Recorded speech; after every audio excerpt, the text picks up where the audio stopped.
Harry Reid, the Justice Department, well, actually, not the Justice Department. We're talking about the Senate, apparently, is going to have some hearings on this VA scandal. Senate Majority Leader Harry Reid applauding the efforts lawmakers are using to get to the bottom of the VA scandal. We thought it was a pretty interesting thing to talk about today because obviously that's what everybody's talking about. And this morning, just out of the blue, we get an email from Benjamin Dunn, who's running for the Senate over in South Carolina, and by golly, he has a plan to fix the VA. And welcome to the program, Benjamin Dunn. How you doing? Good afternoon, Tony. How you doing today? Doing okay. We got a little bit of a bad connection, but we'll try to get through this. But you actually have a plan. And by the way, Benjamin Dunn is running for Senate in South Carolina to unseat Lindsey Graham over there. Now, Benjamin, first of all, what made you decide to get into this race? I want to get a little bit about Benjamin Dunn before we get into the VA thing. Sure, Tony. I guess more than anything else, I just reached the point where I got tired of complaining and decided I needed to do something and try to actually make a difference. Particularly when you look at the financial health of our nation and the national debt that's in excess of $17 trillion and the unfunded liabilities, particularly from the entitlement programs, we're spending future generations into bankruptcy, and I'm afraid that the America that my children and grandchildren will know is not going to be the America that myself and my parents and grandparents do, unless we start to make some course corrections right now. All right, well, and I know you have some great ideas, and I like your ideas here to try to fix the VA. But tell us a little bit about yourself and your background and why you think that you are the guy and why you should be the one to replace Lindsey Graham. Sure, Tony. I grew up in Pickens County, South Carolina, up near Clemson, and attended Clemson University. I've lived for the last 20 years right there in the center of South Carolina, in the Columbia area. I'm an attorney. I'm a partner in a small law firm in downtown Columbia. And another thing I suppose that impelled me to get into this race is just every year there is more obstacles and more bureaucracy that the federal government seems to put in the way of average folks just trying to do very simple things like buy and refinance houses and finance their businesses and figure out how to manage their employees. In addition to that, I've been an infantry officer in the South Carolina Army National Guard for about 20 years. I've served in Afghanistan as an advisor to the Afghan National Army. I was awarded the Bronze Star and the Combat Infantryman's Badge for that service. I have 4 great kids, and it's, again, their future that I'm principally concerned about and that principally motivated me to get in the race in the first place. All right. And what is it about Lindsey Graham that you think is so bad that he needs to be replaced? Just when you look at the things he's done, I think that he has become part of the Washington status quo, and I think that there's a tendency for folks who go to Washington to develop this notion that there's things that happen in D.C. and that's what counts and what matters, and everything else outside of the rest of the country isn't that awful important. And then if you get into some specifics, his votes for Justices Sotomayor and Kagan, those are folks who hold positions that are completely contrary to what most South Carolinians stand for, but yet he supported them anyway. His nonsensical views on the NSA and domestic surveillance, and the fact that he doesn't seem to have a problem with the government at a minimum tracking every communication that every American makes on a daily basis. Some of the votes he's made for TARPs and for the TARP program and the bailouts, and giving obscene amounts of money to Wall Street banks without really requiring any sacrifice on the part of the shareholders.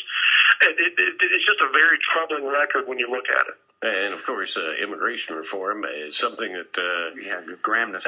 Yeah, we call Gramnesty over here. Yeah.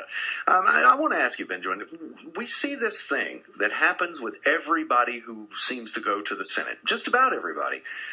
Even Rand Paul. I mean, we know who his dad is. We know how he was raised. We know what the principles were that he was brought up on. Yet we have Rand Paul who goes to the Senate. He is now coming out and saying, depending on what group he's talking to, that a voter ID doesn't get rid of fraud. No, it's actually racist. This seems to happen to everybody who goes there. And I believe that to some degree happened to Lindsey Graham. How can we know that this is not going to happen to Benjamin Dunn? Well, first of all, I do think that what you said is correct. And by the way, as a little bit of an aside, the first time any of this entered my mind was back in 2010. Senator Graham was not running for re-election, but he held a little pancake breakfast in Lexington, South Carolina, and I took my oldest son to that. And he was just adamant that we absolutely had to get at the amnesty proposal that was before Congress at that particular time, that we had to push that through, and that if we didn't, it was going to be the last time we could do this in a generation, and basically there were all sorts of horrible things that were going to come down upon America if we did not immediately enact this amnesty. And I did not certainly decide to run for office then, but that was the first time that kind of the beginnings of my run entered my mind. But yes, sir, and the truth is that folks like me, we run for office, we tell you what we stand for, and then you really, I mean, how do you know that anyone that you support is going to do what they say? The best answer I have for folks is first and foremost, I don't lie. That's not who I am. It's not in my character, and as a Christian, I'm fundamentally opposed to that because God forbids it. But in terms of an example, the best I can give you is when I deployed to Afghanistan, I didn't have to go. Is the bottom line. But I committed and said I would go. We have 4 kids now, but at the time we just had my oldest was about 18 months old, and about a week before I was actually supposed to ship out, we learned that my wife was pregnant with our second. And even though, as I said, again, I could have gotten out of the deployment, I didn't because I said I was going to do it, and I stuck to it. So that's the best example I can give of the fact that when I commit to do something, I'm going to follow through with it, even if it's not in my personal interest at that particular moment.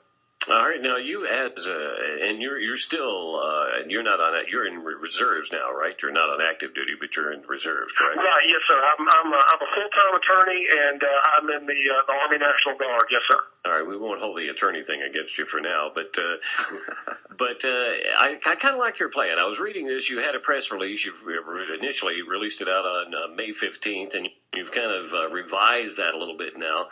But you actually think that if you're going to have a VA, you ought to have some active duty military folks actually involved with it, right?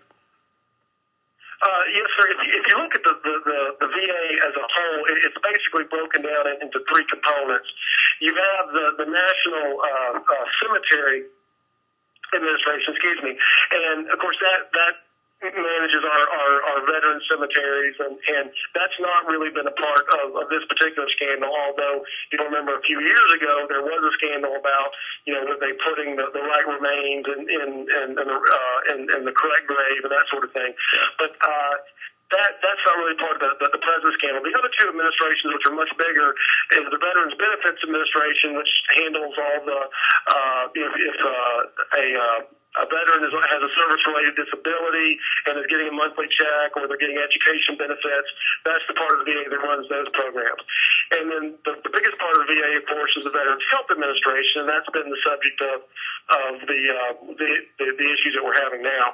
And so, my first proposal was, since those 3 kind of sub-agencies under the VA are all run by undersecretaries, what if we required that active duty flag officers, 2-star and 3-star generals or admirals, actually hold those undersecretary positions.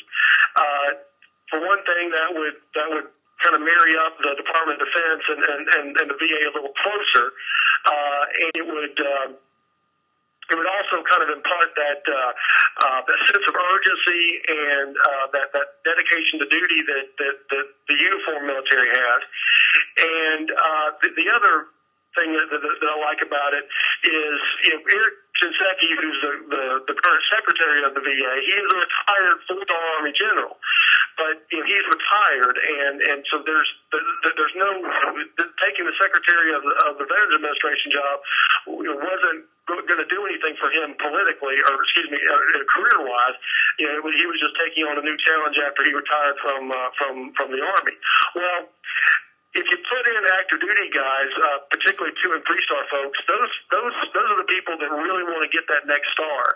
And so if you tell them, look, the good news is we're going to put you in this high-profile position as an undersecretary in the Veterans Administration.